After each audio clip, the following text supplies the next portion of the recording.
Esto es Aprendamos Juntos, y hoy vamos a hablar sobre la innovación en el aula.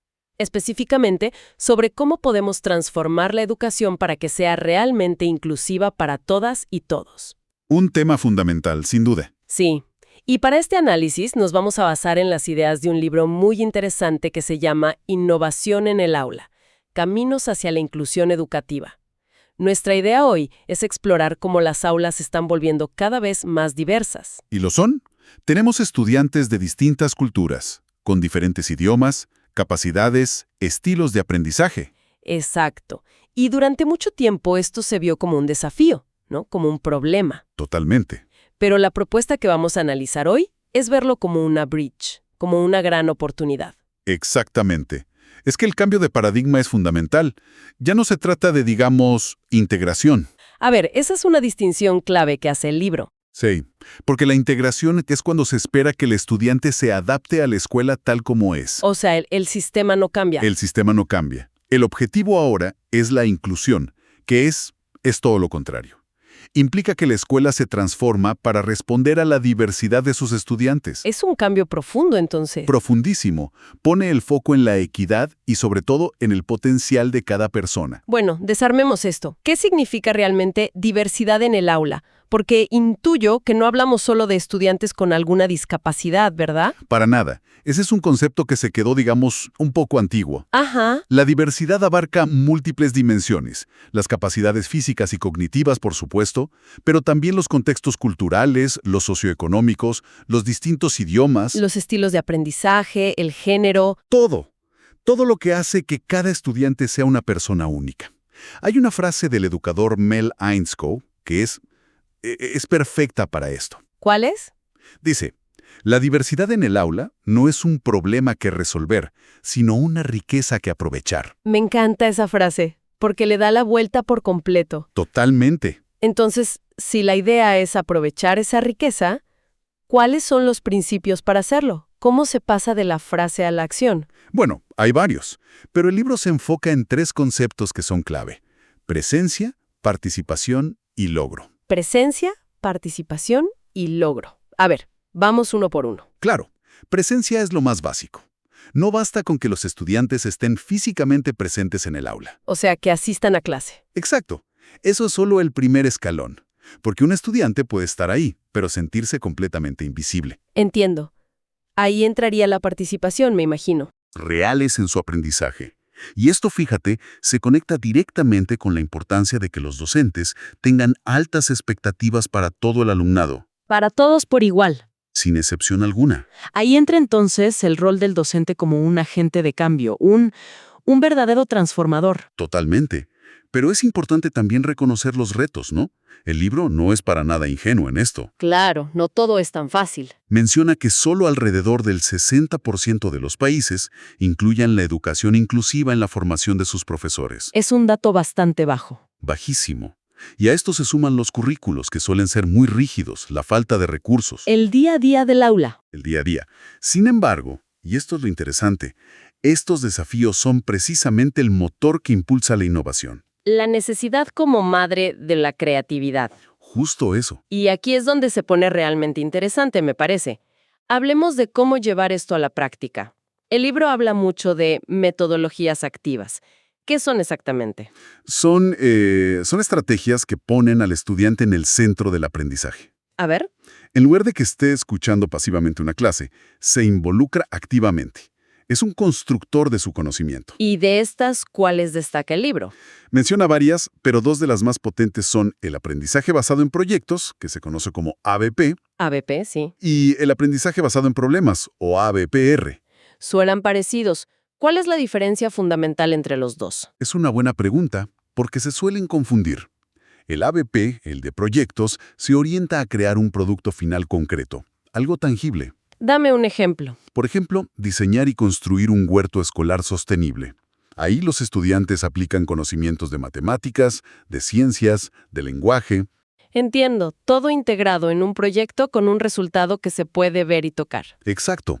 El ABPR, en cambio, el de problemas, se enfoca más en el proceso, en analizar un problema complejo y abierto. Un problema que no tiene una única solución. Justamente, como por ejemplo el problema de la desinformación en redes sociales. Ah, claro. Ahí el objetivo es otro, es desarrollar el pensamiento crítico, la capacidad de investigar, de argumentar, no tanto crear un producto. Y estas dos metodologías que mencionas, me imagino que se apoyan mucho en el trabajo en equipo. Sí, y ahí entran otros dos conceptos, el aprendizaje cooperativo y el colaborativo. Que tampoco son lo mismo, supongo. No exactamente. El cooperativo es más estructurado. Hay roles definidos para cada miembro del equipo. ¿Cómo funciona eso?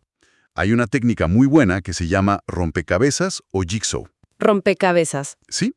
Imagina que un tema se divide en 4 partes. En un equipo de 4, cada uno se hace experto en una parte. Ajá. Luego, vuelven a su equipo original, y cada uno le enseña su parte al resto. Así, todos dependen de todos para armar el cuadro completo. Nadie se puede quedar atrás. ¡Qué bueno! Eso evita que uno o dos hagan todo el trabajo. Exacto. El colaborativo es más abierto, más centrado en la construcción conjunta de conocimiento. Pero ambas fomentan la responsabilidad y la empatía. El libro también habla de algo que ya mencionamos que suena muy divertido, la gamificación. Así es. Y es importante aclarar, no se trata de jugar por jugar, Claro. sino de usar elementos de los juegos, como los puntos, los niveles, las misiones, las insignias Para aumentar la motivación. y el compromiso. Herramientas como Kahoot o ClassDojo son ejemplos bastante conocidos, ¿Y qué es lo que lo hace tan inclusivo? que permite que el error se vea como parte del proceso, no como un fracaso, y que se reconozcan logros muy diversos. Entiendo. Y para cerrar esta sección, algo que me pareció muy actual, el microaprendizaje. Exacto. Consiste en presentar los contenidos en fragmentos pequeños y muy enfocados. ¿Como un video corto? Un video corto, una infografía, un podcast de 5 minutos. Como este. Sonríe, algo así. Y se combina con recursos multisensoriales, visuales, auditivos, kinestésicos. Para atender a los diferentes estilos de aprendizaje. Justo. La clave de todas estas metodologías, al final, es una sola palabra: flexibilidad. Hablemos de los recursos. Porque todo esto suena increíble, pero a veces choca con la realidad. ¿Qué herramientas concretas ayudan a construir un aula inclusiva? Bueno, el libro empieza por lo más básico, que no siempre es tecnológico. A ver. Los materiales accesibles, un ejemplo simple. Los subtítulos en un video. Claro que no solo ayudan a un estudiante con discapacidad auditiva. Para nada. Ayudan a quien aprende mejor visualmente o a quien está aprendiendo el idioma. O a quien está en un lugar con mucho ruido. Exacto. La accesibilidad, cuando está bien diseñada, beneficia a todos. Y bueno, la tecnología sí juega un papel importante con las llamadas tecnologías asistivas. Sí, estas ya son más específicas. Son dispositivos o programas diseñados para aumentar la autonomía de los estudiantes. Por ejemplo. Por ejemplo, lectores de pantalla como JAWS, para estudiantes con ceguera. Ok. O programas de dictado por voz, teclados adaptados para dificultades motoras. Hay muchísimos. Pero acá hay un punto muy importante que se menciona, y es qué hacer en contextos con poca o nula conectividad a Internet. Absolutamente. Porque la inclusión no puede depender de tener la última tecnología. No, y ese es un mensaje central del libro. En esos casos, la creatividad es la herramienta principal. Se puede recurrir a la radio, a la televisión comunitaria, A guías impresas. a guías impresas bien diseñadas que sean visualmente atractivas, o a proyectos que utilicen recursos locales. El libro destaca muchísimo que los docentes son, en sí mismos, creadores de recursos. Eso es muy potente. Sí, desde tableros de comunicación hechos con cartón hasta materiales manipulativos con elementos reciclados. La innovación, de verdad, nace de la necesidad. Llegamos a un tema clave, que es la evaluación. Si cambia la enseñanza, tiene que cambiar la forma de evaluar. Es que si no, no tiene sentido. El examen tradicional estandarizado no parece muy inclusivo, la verdad. Es uno de los mayores obstáculos. La evaluación inclusiva se aleja de la prueba única y se enfoca en el proceso. O sea que es continua. Es continua y es diferenciada.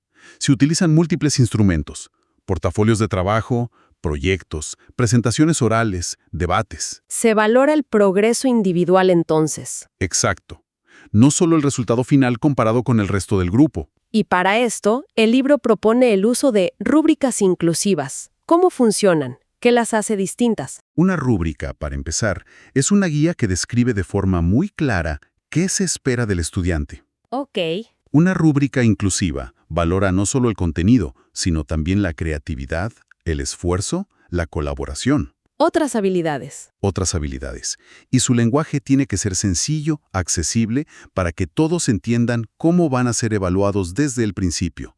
Y a esto se le suman la autoevaluación y la coevaluación. Que los estudiantes se evalúen a sí mismos y a sus compañeros. Sí, esto fomenta la responsabilidad, la metacognición, o sea, el pensar sobre cómo aprendo, Y el respeto por las diferentes formas de trabajar. y los convierte en protagonistas de su propia evaluación, que es el objetivo final. Para terminar de conectar todo esto, el libro comparte experiencias reales que son muy inspiradoras. Sí, que demuestran que todo esto es posible, como el proyecto Nuevas Narrativas en un colegio de Bogotá. A ver, cuéntanos un poco de ese. Una profesora, enfrentada a la apatía de sus estudiantes, cambió el enfoque por completo. ¿Qué hizo? En lugar de analizar literatura clásica, los desafió a crear las historias de su propia comunidad. Qué bueno. A través de cortos documentales, novelas gráficas, podcasts, lo que ellos quisieran. Me imagino que el resultado fue increíble. Fue transformador, especialmente para aquellos estudiantes que se sentían, digamos, desconectados del sistema tradicional. Y también mencionan casos donde la innovación no es para nada tecnológica, como el del Aula Bosque en Chile. Exacto. Ese caso es precioso. Allí, una educadora decidió llevar el aprendizaje al bosque nativo. Literalmente, al bosque. Literalmente. Las matemáticas se aprendían contando hojas, las ciencias, observando los ciclos de la naturaleza. Y además integrando la cultura local. Justamente, integrando la lengua y la cultura mapuche. Eso demuestra que la innovación más poderosa puede ser, simplemente, conectar el aprendizaje con el entorno y la cultura de los estudiantes. Entonces, mirando hacia adelante, ¿cómo es la educación inclusiva y sostenible del futuro, según estas ideas? Bueno, el libro la proyecta sobre 3 pilares. Primero, una hibridación pedagógica inteligente. Que no es solo mezclar online con presencial. No, es usar la inteligencia artificial para personalizar de verdad el aprendizaje. El segundo pilar son los currículos vivos y ecosociales. ¿Qué significa eso? Significa organizar el aprendizaje en torno a la resolución de problemas reales, como la sostenibilidad, por ejemplo. Y el tercero, que me parece que es la base de todo. Y es el más importante quizás, consolidar el bienestar socioemocional como la base indispensable para cualquier aprendizaje. Que las escuelas sean, ante todo, comunidades de cuidado. Exactamente. Eso es. En resumen, hemos viajado desde la idea de la diversidad como una riqueza, ¿no? Ajá. Pasando por metodologías y herramientas prácticas para el aula, hasta repensar la evaluación. Un recorrido completo.